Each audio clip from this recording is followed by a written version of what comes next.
Hey Addicts, welcome back to another game review. I'm Josh, and today we're going to be talking about one of my favorite games that I've played this year, and that being Red Dead Redemption 2. I know this is coming out a bit later, so I know a lot of you have probably already, seen other videos or have already played the game yourself. So when I go into details some things, this will be more for people that haven't played it or don't know much about the game.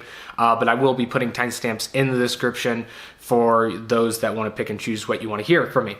So we're going to start off like we typically do to give you a little bit of idea of what this is about. This is actually a prequel sequel to a game that came out in 2010 of the same name. And this one is taking place in the year 1899 in the heartland of America.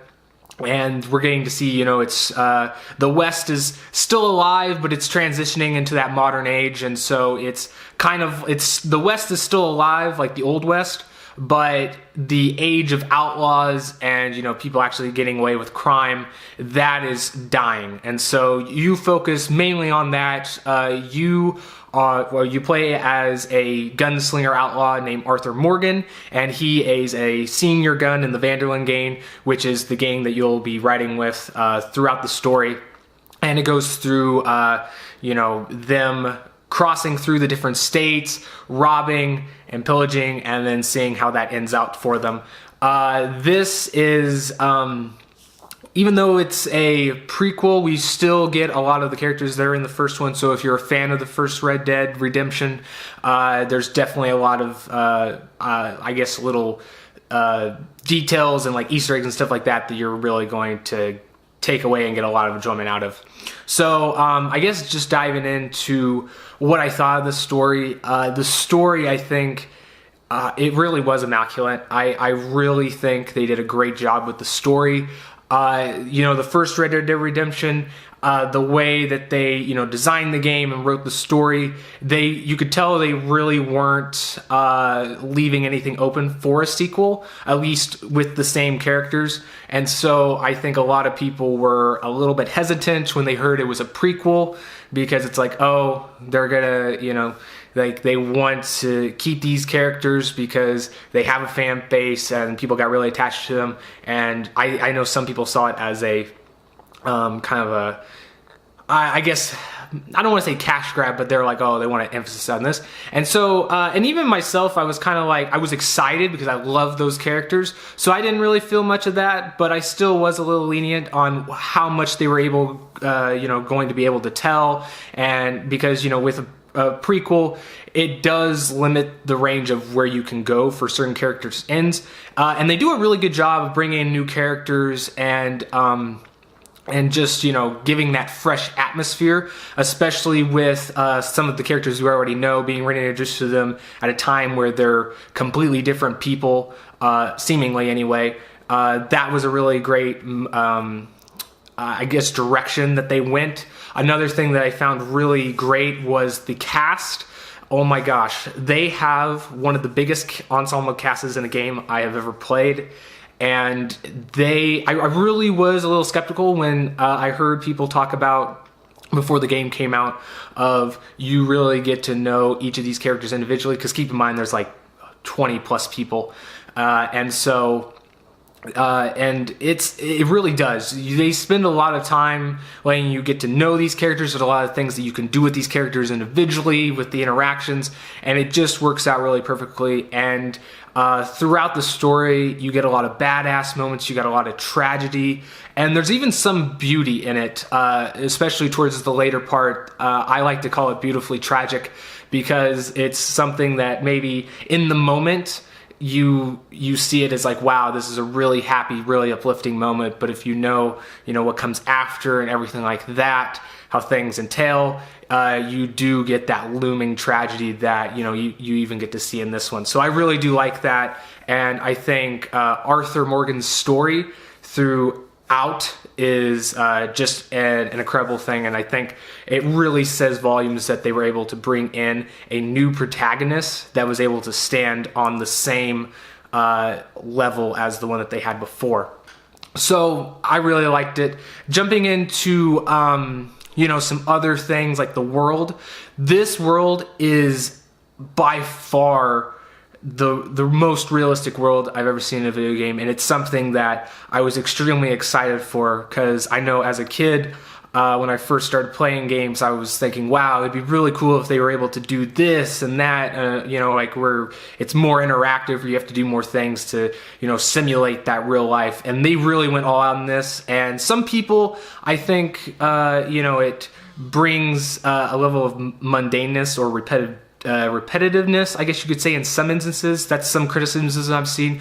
But to me, I think, you know, just looking at the depth in itself, it's something that I think brings a lot of variety, and it brings a lot of options, not only for, you know, what you can do, but how you can go about doing those. For instance, I'm not going to go into too much detail because, like I said, I'm sure you people have seen a lot of different coverage about this, but I just want to highlight a few things. For the instance, the hunting, there is over, I don't remember the exact number, but I know there's over like 200 species of animals, and they all have their own characteristics. They have their own patterns that they, you know, characteristics and day-to-day stuff that they'll do, and it's very true to how they act in real life. There's also decaying in the game. This works as not only for hunting of like, oh, if you put a deer carcass on your horse, it not only you know, will degrade over time, but that will affect the price that you get when you try to sell it. There's also a scent dynamic to where at any time you have your own scent, and if you don't mask it, then animals can detect you from that, and depending on how the wind is blowing in the game, that can affect on where they'll be able to smell you. And so that, just in that one instance, you know, and that's not even all of it, but that has a lot of depth just in that one activity, and it's arguably one of the biggest activities you'll be doing in the game. And then we get the game camp and activities in that. Like I said before, talking about the story, there's a lot of instances where these characters that are part of your gang, you really have a chance to be connected to them and get a sense that you're living this life with them. There's plenty of like little side activities you can do in terms of like missions, or just meeting them out in the world and then riding with them. For instance, I remember I was in Valentine, one of the small towns that you get started at the beginning of the game, and one of my gang members is in the town, and he's not there for a mission, he's just there chilling, because they all have their own patterns and day-to-day thing. And when I said hi to him and I could have a conversation, and he would just start following me, and we went, and I think it was like 30-40 minutes I just rode around with him doing stuff. And so that leaves a lot of things that you can do, and there's plenty of other things that you can do at your gang camp as well. The world, I wrote down here, the world and how it interacts with you. This is probably one of the biggest things I can describe on how detailed this game is. It's a game that I think for the most part, I'm sure I can think of other games where, you know, the world will change depending on your actions, but this is probably the one that takes it the farthest. We get to see that, you know, this isn't an RPG, although it does have RPG elements in it, but the amount of detail that's in the people walking around, every NPC that you see, you can talk to individually, and you can have like a full-blown conversation. Sometimes you'll even interact with them in different ways, and it's just incredible how much detail there is with the amount of just, you know, NPCs that there is. The side quest, this is probably the last thing I talk about for the world, but the side quests and the main missions are something that, for the longest part in gaming, we've seen that it's very cut between those. It's, you know, here's the main story, and then here's some story things that don't pertain to the main plot. And in this game, there's really none of those. Or, I mean, there is, but it's very blurred. It's very... you can definitely tell what's going to be a main mission because it'll interact, you know, with one of the main people that's in your gang or whatnot. But in terms of the side quests, there's really not an icon that you'd be like, oh, go here.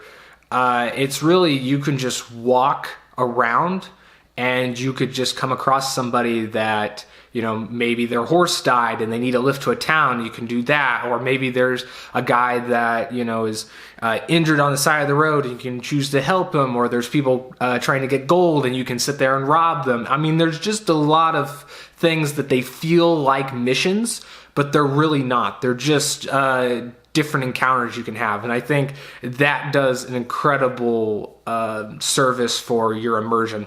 And for somebody that doesn't really get immersed in games, because obviously, you can tell you're still playing a game, I think this one is the closest I've ever been to being like, wow, I'm playing a game, So a lot of things to say there. The only one thing I'll mention with the hunting thing, just circling back, is one of the things I thought was incredibly cool is without these species, in this time, we in history, buffaloes were really massacred in a way for sport. And that's how we got to them being closely extinct today. And I think it was really cool from a creative standpoint that that's the one species that actually has a limited number of. And if you go around and you just purposely try to hunt these, eventually in your game file, you will not have any more in the area that you're in. So I think that's a really cool thing that there's like a permadeath thing intertwined with that. So I don't want to spend too much time on that, but getting onto it, we're going to talk about combat. This is something, here, I'm going to bring my notes a little bit closer so I'm not having to look down as much. So the combat it's got a lot of highlights, but it's also the weakest part of the game, at least in my opinion. I think some people out there, they'll think it's just fine, but for me, looking at it from a review standpoint, it is the weakest part of the game. We get to see that there's a lot of pros with it being fun because it has satisfying sound effects with the guns and with the explosives and the fire and how everything is just so crisp and how it responds. And also with the explosive gore when you could have a shotgun and point blank shoot somebody in the face and it just goes all over the place as a mess. When you get attacked by a bear, you see marks all over you. And so that really, I'm somebody that appreciates gore. For people that are kind of like, I don't really care. You can't argue that does help in immersing yourself and, selling the believability of this world. Because, one example of that would be, like, Call of Duty, MW2, where there's like, oh, there's blood, but you just got lit up by like 50 bullets and his character model is just fine. So I appreciate that. Now some of the weaknesses of it is clunky. If you've played any of the GTA games, you know what I'm talking about. It has a similar feel. I think this is better than the GTA. They definitely improved on it, but it's similar in that way to where some of it sometimes just doesn't feel like it flows incredibly well. If you played some of other Rockstar's games like Max Payne 3, or I think even the first Red Dead Redemption, in my opinion anyway, is a little bit smoother in its reaction time and also its controllability. But with that being said, part of this is due to them wanting to paint a more realistic, gunplay and, shootouts, which is something that I do appreciate and I do like the realistic aspects. But I will say, in this department, it does hinder some of the enjoyment of the combat. But overall, I think it's okay, but it's definitely not the best that they've done or the best gunplay in, gaming's entirely. So weakest part, in my opinion. Now I want to get to the one that is, it's so good, and that is the score. And I don't typically talk about the score too much because I know a lot of people probably don't care. Okay, let me put it this way, because there is a lot of people that care, but I think in gaming, and especially in gamers, the scores are more 50-50 in terms of, the music and I'm not going to butcher that because I was going to say composers, but that's not right. But you get what I'm saying. And this is, it's just beautiful music. I grew up watching Westerns when I was younger, and I've always loved that iconic vibe and sound that all of those have. And they bring that in this. And I think not only is the instrumental stuff that they do really well, but it's done in a way that is really satisfying, because there's a dynamic soundtrack that plays depending on how I guess the best way to do it is give an example. If you are a good guy, because there is an honor system, if you play as, like the sheriff's deputy, the lawman that's going to go and kill all the outlaws, you have more of a heroic score that's gonna, amplify that heroism. But if you are this nasty outlaw, this black hat wearing guy, shooting down everybody at the saloons, you're gonna have more of that villainous, antagonistic type sound to it. And I really do love how the music amplifies or kicks off or like slowly builds and builds when you're starting to get into gunfights or conflict, and it just does that really well. The other thing I want to highlight about the story, or I'm sorry, not the story, but the score, is the use of vocal sound, like music, because there is some where you have like people are actually singing in it, and I think they do a really good job picking the right one and putting it in the right scene. I think there's a lot of times where they pick like a singing song, and sometimes it takes you out of the moment or it takes away from the thing that's happening. And I think that's not the case here. They actually nail it on the head, and each of those songs really impacts you. I know at the Game Awards they played they played a couple of the songs that was played in Red Dead Redemption 2, and even listening it there, I had flashbacks of it actually playing in the game, and I was like, oh man, that gets you. And so I think for it to do that, it's something that really highlights. The only other thing I'll mention is, and it's not really part of the score, but it's another music aspect in the game, is there's a lot of these, for the life of me, I'm not going to remember what they're called, but they're these, campfire sing-along songs that the gang will have, and I really do love that use in the game. I think it's something that just has a incredible, sorry, I got a message. It just has an incredible impact on what's happening, and, getting that connection and painting the time that they lived in. So getting on to my next big thing.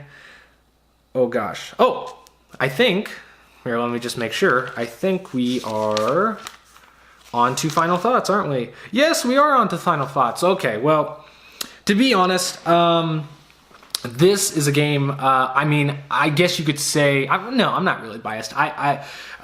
It works in a great way. I loved Red Dead Redemption 1. It was my favorite game of all time that I played. I just absolutely loved that game. And so going into this game, I had very high standards to where I wanted it to be and how I wanted it to do. And I think that really helped, and going into it, because and it says a lot too of just how great this game is. It just blew me away, and I think it stands right next to the first one. There's some things, here and there that I think I didn't like, as much, like the combat. But overall, as a game and just like technical standpoint, it is mind-boggling what they were able to do, and I think it's really impressive. One of the things, and this may be more for those people out there that played the first game, or have maybe playing this the first game right after you played the second one. Maybe you didn't play the first one and you played the second first, and you're like, wow, I really like this, I'll check out the first one. I really loved the epilogue. There's an epilogue in Red Dead Redemption 2, and I'm not going to give anything away, but I just love this. There's a lot of references and connections made in the story throughout that relate or are Easter eggs or are I guess similar setups to the first game and in this one, and I think it just ties those together really well, and it's actually really incredible. I could actually do a whole video just talking about those things and how much I think it impacts the story. No surprise here, I don't think. I guess I could say minor spoiler, but we have the old map from the first game, and I also love that they were able to give the old players that played that 8 years ago riding into that map for the first time again and actually being able to recreate that experience. So in a sense, a lot of my final thoughts has to do with nostalgia, and I guess Rockstar was probably banking on that.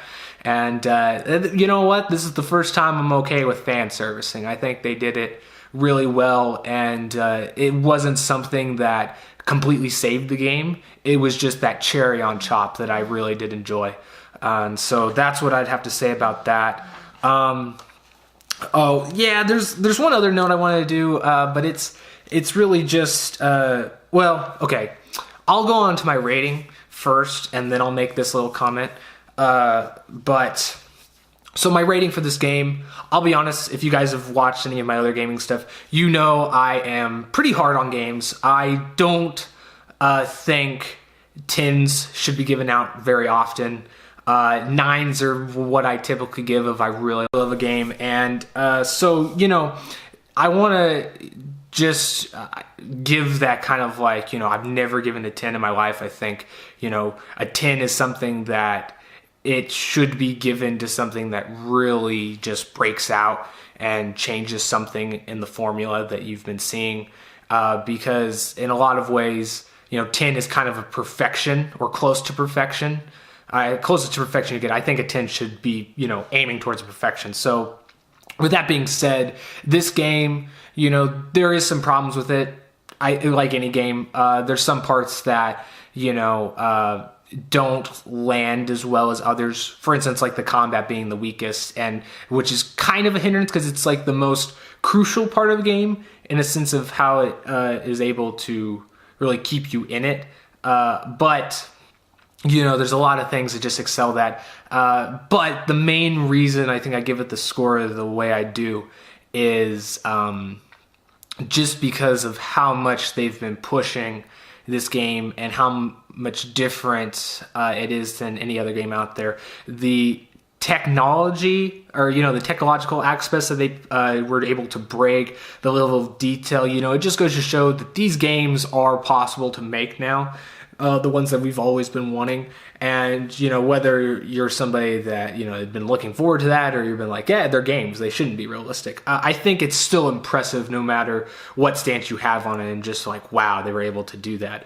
And so, you know, to me, being able to do that and then also make a fantastic story that, you know, is super compelling and just impacts you, you know, to where you can remember it for years and you'll want to replay it all the time. And it has that depth that you could just spend countless hours in. I think that is worth a rating of pure ecstasy, which, if anybody's new watching this, a 10. It's just so great, and I think it's a worthy first 10, in my opinion. So, with that being said, that's all I gotta say. I would highly recommend that if you guys, if you had... Because I know, you know, Red Dead Redemption 2, no matter how you look at it, it sold a lot, mainly because of the people that played GTA 5. I know there's a lot of hardcore Red Dead Redemption fans out there, probably watching this as well as myself, that, you know, played this game because they were fans of the first one, but, you know, just looking at the numbers, obviously, there's a lot of new people. So if you're somebody that bought this game and you really do love it, I highly suggest that you go play the first one, because I think, I mean, I went back and played the ending of the first game right after I beat the second one, and I actually played it all the way through before I played it again. You know, it's a game I've had for since it launched, and I've played it so many times over. And I think, you know, with that being said too, it may not be as in-depth as Red Dead Redemption 2, but if you like the story in Red Dead Redemption 2, you will love the story in this other one as well. And I think, you know, after seeing the prequel, you'll have a lot more depth of, you know, these characters that are in the first one. If you're somebody that's never played Red Dead Redemption at all, I would say play both of them. You've already probably guessed that. But I would suggest you play the first one first and the second one. It's mainly because I think you get more of an impact playing the first one and then going back. But also, I mean, come on. I know, even though Red Dead Redemption 1 is really good looking for an 8-year-old game, you're not going to be as wowed, you know, visually when you see it. But that being said, go check it out. It's really great. There's a lot of connections that I think in the first Red Dead and in the second one that they mirror a lot, and I love it. There's a speech, and I don't want to go, this isn't really the video to do it, so maybe I'll make a separate video for that, because I really do want to talk about it. Maybe when one of my other buddies that you see on the channel, when he gets done playing the game, I'll go back and maybe do a mini discussion with him. But so that will conclude this video. I really hope you guys are enjoying Red Dead Redemption 2. I have been playing the crap out of it. That's probably why you haven't been seeing me do any content about it yet, but I am planning to do something. So please stay tuned, and we're gonna have more game stuff coming up. So until then, we'll see you guys later. Peace, addicts.